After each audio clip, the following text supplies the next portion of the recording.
spring is more officially around the corner. It's supposed to get warmer, I think, by Thursday. The temperatures on my weather sensor saying that.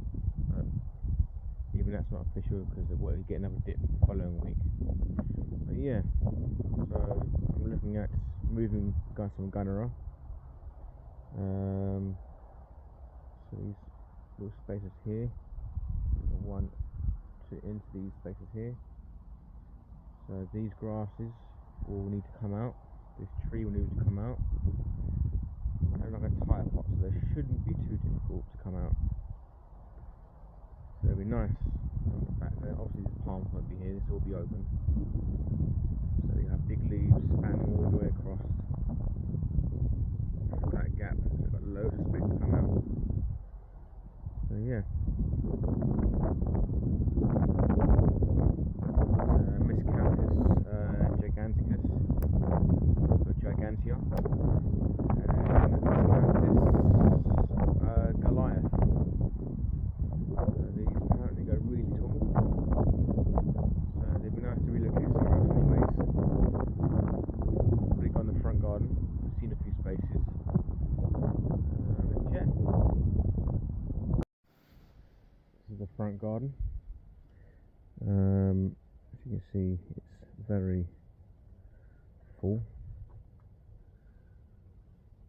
A lot of exoticness. So everything is doing well. See the Latticectus in a 110 litre pot. Leaves seem intact. Obviously it was as low as -7 this winter, but these under cover from frost.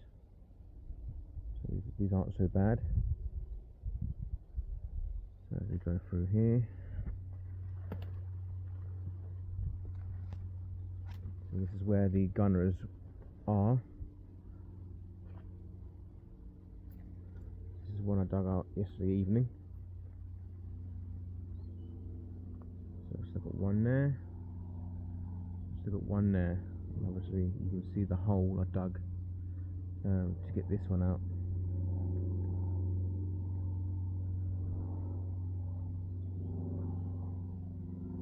It's a regular Tetrapanix Fortunii.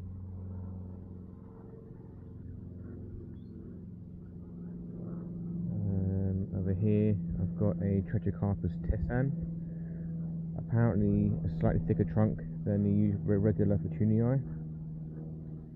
Quite a rarity here. Gunnera Manicata. It has they're not leaves, they're flattened stemmed, like an adaptation. So these can deal with drought and shade. Nice fresh leaves there. And when they flower in the middle of the leaf adaptation of the stem. So this is actually stem, it's not actually leaves. Yeah, so it's to do with water loss. So because obviously a lot of plants lose their moisture from the leaves. So yeah, it's like I said, no, I'm taking the leaves away. I'm going to flatten my stems instead. So he's doing well. Been around for a while, didn't take off for a long time, but yeah, it looks like it's finally off. Gunnera Manicata. Yeah, so this is going to be more like a Tetrapanix woodland. So you see, there's a lot of these sprouted after the 2022 winter.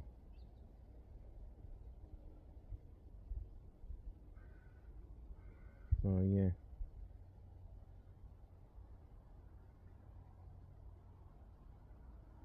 So getting nice and tall. I mean, the initial idea here was to have the Gunnera as a lower canopy and the Tetrapanix as an upper canopy. Sorry, the Gunnera as a undergrowth, lower canopy, Jesus.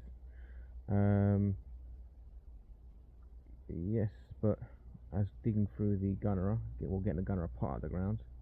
So I use the pots as like a water reservoir. So obviously it holds the water longer rather than just dispersing into the soil. And no, it wasn't too. The soil is not saturated, so it's not so bad. The roots have gone right down into the pot, so it is successful. It was set out what it was supposed to.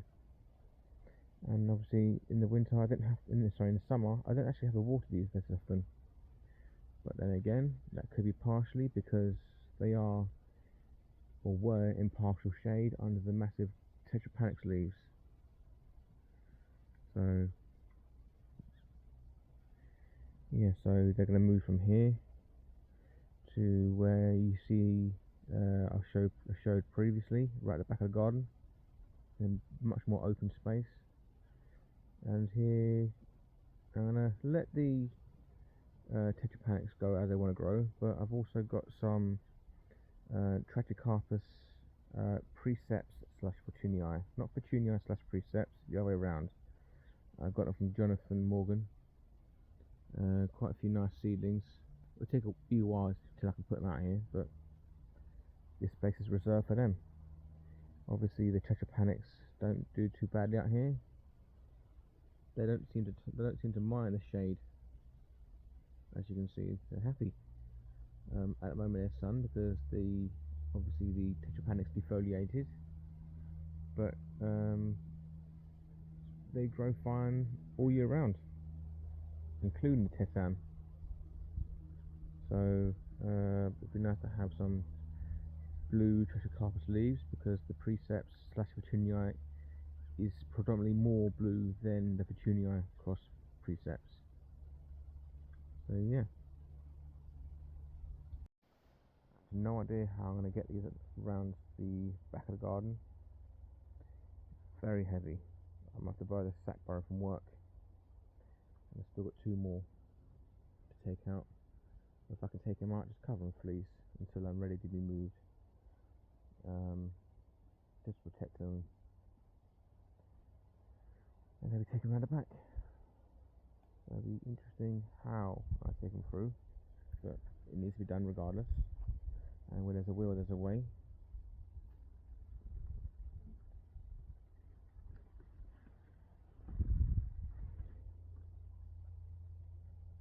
So obviously the sago palm was in that spot there, but obviously I keep walking through it, I want to keep knocking it. Spider's web, in contrast with the regular Fatsia japonica. It's quite nice.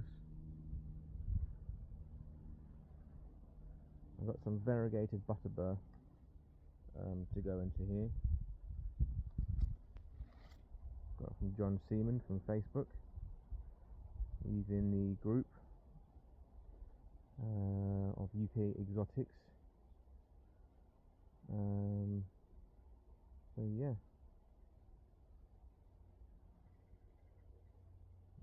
my hardy parlour palm doing well. A few new spears coming through.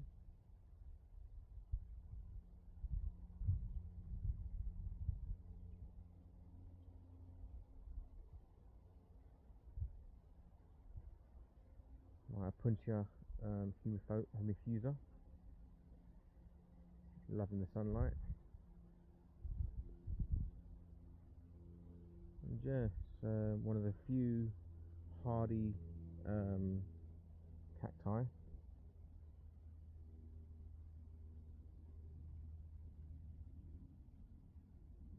So they look a bit droopy. They're not actually so bad, to be fair. But if they do look droopy, it's only temporary. In the spring, they perk right up.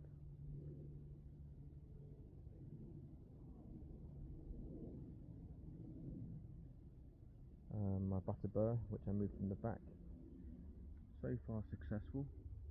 These were obviously from roots propagation, tiny roots, but it will do the job, and it has done the job.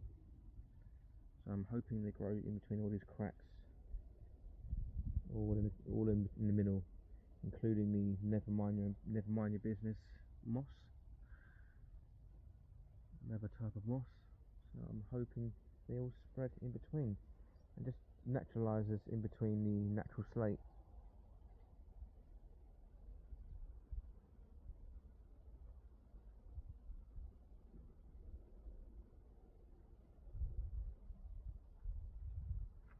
Nice Trachycarpus Petunii, regular one. But then again, I'm thinking, is this nanotale? Because you look at the trunk on this one,